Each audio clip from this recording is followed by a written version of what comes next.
मेरठ की बेड वधू का वधकांड। आधी रात की पूरी हॉरर पिक्चर। खूनी बीवी की अनदेखी फिल्म। मैंने सौरभ को मार दिया। डार्लिंग जल्लाद।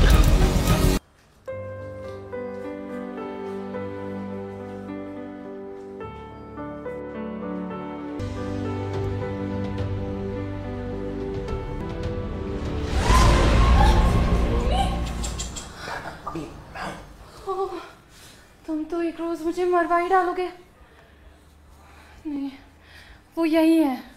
कल ही लंदन से वापस आया। आ गया? हाँ। तो मेरे सपनों का सौदागर कहाँ है? अपनी मम्मी से मिलने गया है, लेकिन कभी भी आ सकता है। तुम्हारी बेटी? वो उसे तो मैंने अपनी मम्मी के पास भेज दिया। यार प्यार करने का इससे परफेक्ट मौका नहीं मिल सकता यार। ओह कम ऑन यार, क्यों नहीं करना? करना क्या है?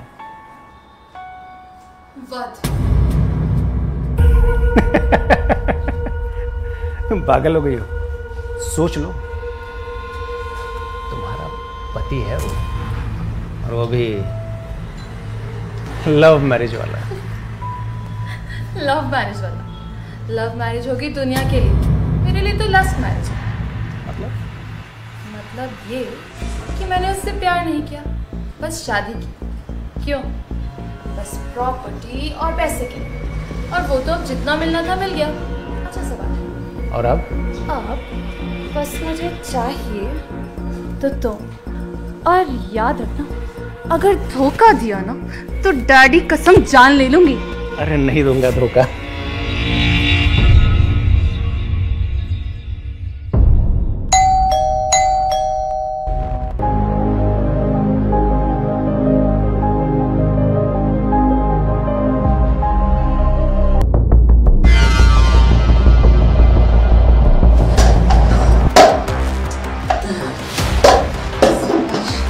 अच्छा सुनो, तुम्हें तंत्र क्रिया भी करनी है ना, शैतानी आत्मा को अपने वश में करना है ना, तो इसका बचा हुआ सर अपने साथ ले जाना बंद करो।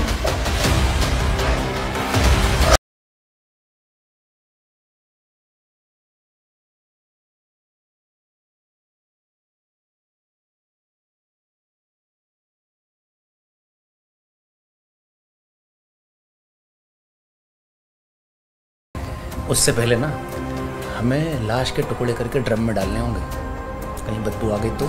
अरे हाँ, ये तो बहुत जरूरी है। तुम सीमेंट तो ले आए थे ना? और क्या ऐसे समझ रखा तुमने मुझे? लाश के टुकड़ों को ड्रम में ऐसे ही नहीं डालेंगे, उसके बाद हम सीमेंट और बालू डालेंगे, उसके बाद सीमेंट वो पक्की कवर हो जाएगी, उसके बाद किसी को कुछ पता नहीं चलेगा।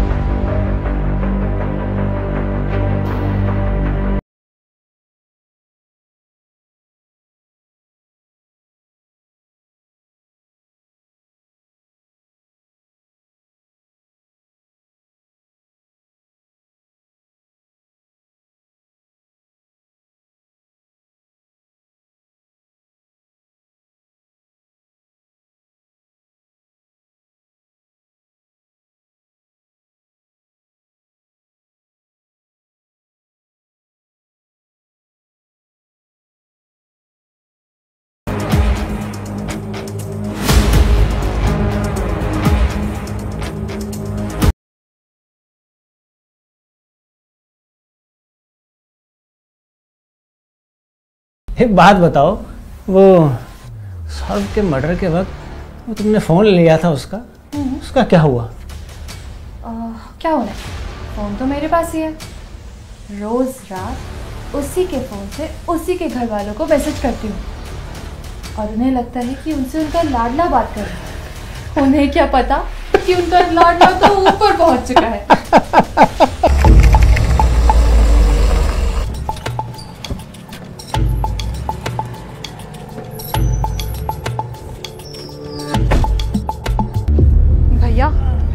आपने पहाड़ों पे इतना जबरदस्त घुमाया है ना कि बस अगली बार जब भी जाना होगा ना तो आपको ही बुलाऊंगी। और हाँ मैडम ये तो बहुत कम है। सुनो ना। अरे भाई साहब मिल रहा है। चलो बस। अच्छा हाँ, वो जो मैंने आपको केक वाला मैसेज किया था ना, उसे डिलीट कर देना। जी मैडम, अगली बार पक्का। से जब भी जाएंगे पक्का आपको बुलाएंगे। पक्का मैडम। नमस्ते मैडम। नमस्कार।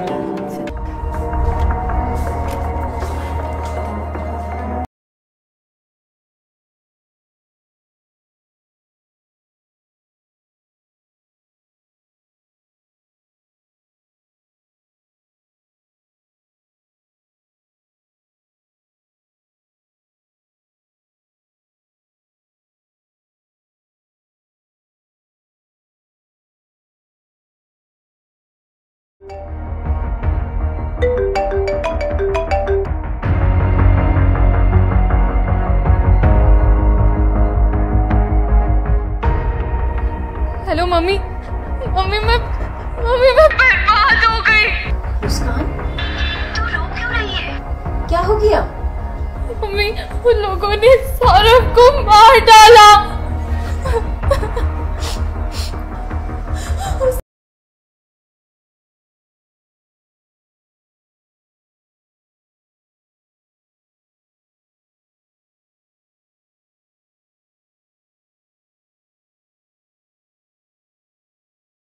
मार दिया।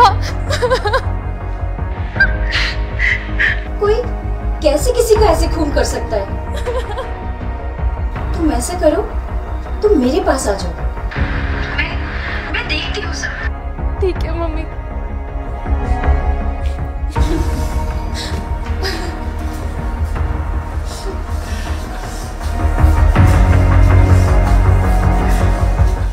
पति के मर्डर।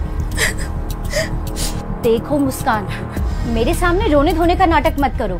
मुझे मालूम है तुम झूठ बोल रही हो। देखो सच सच बता दो। अगर तुम सच बोलोगी तो हम दोनों तुम्हें बचा लेंगे, वरना तुम्हारी जेल पक्की। मम्मी मैंने वो क्या? मम्मी मैंने सौरभ को मार दिया। क्या? सौरभ से लव मैरिज के बाद एक पार्टी में हम दोबारा मिले और फिर हम मिलते चले गए। मैं साहिल से प्यार करने लगी थी। एक रोज सौरभ को इसका पता चला तो तूफान मच गया। मुस्कान, मैंने तुम्हारे ऊपर अपने आप से ज्यादा यकीन किया। मैंने अपने घर वालों के खिलाफ जाकर तुमसे शादी की और तुमने क्या किया? ये क्या किया? कौन है साहिल? कौन है? तुम छुप छुप कर मिलती हो। सुन पाओगे तो सुन लो। साहिल मेरा बॉयफ्रेंड है, मेरी जान है और मैं उससे शादी करना चाहती हूँ। बेशर्म हो, पागल हो। कोई ख्याल है अपनी बेटी का? वो बड़ी होकर क्या सोचेगी तुम्हारे बारे में?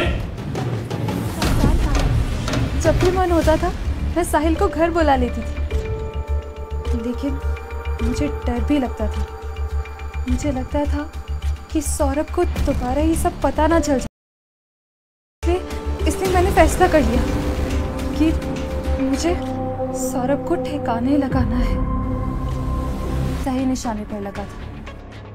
तो तुमने साहिल को सौरभ के मर्डर के लिए इतनी चालाकी से तैयार किया था, फिर आगे क्या हुआ?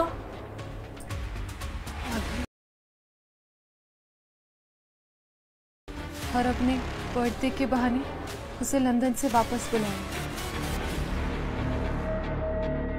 इसी बीच मैंने मर्डर के लिए चाकू और लाश को ठिकाने लगाने के लिए ड्रम और सीमेंट का भी इंतजाम कर लिया था कि मैं उसका मर्डर करने वाली हूँ। अपनी खूनी प्लानिंग को अंजाम देने के लिए मैंने बेटी को आपके पास पहले ही छोड़ दिया था और 4 मार्च की दरमियानी रात सौरभ अपने घर वालों से मिलने गया था। वहां से वो कोफ्ता लेकर आया था। मैंने उसी कोफ्ते में नींद की कई गोलियां मिला दी, खिला दी। थोड़ी ही देर में सौरभ बेहोश हो गया। तुम्हें तुम्हारे केस की सजा जरूर मिलेगी। चलो जी, अब तुम्हें पुलिस स्टेशन चलना ही होगा। चलो पुलिस स्टेशन चलो।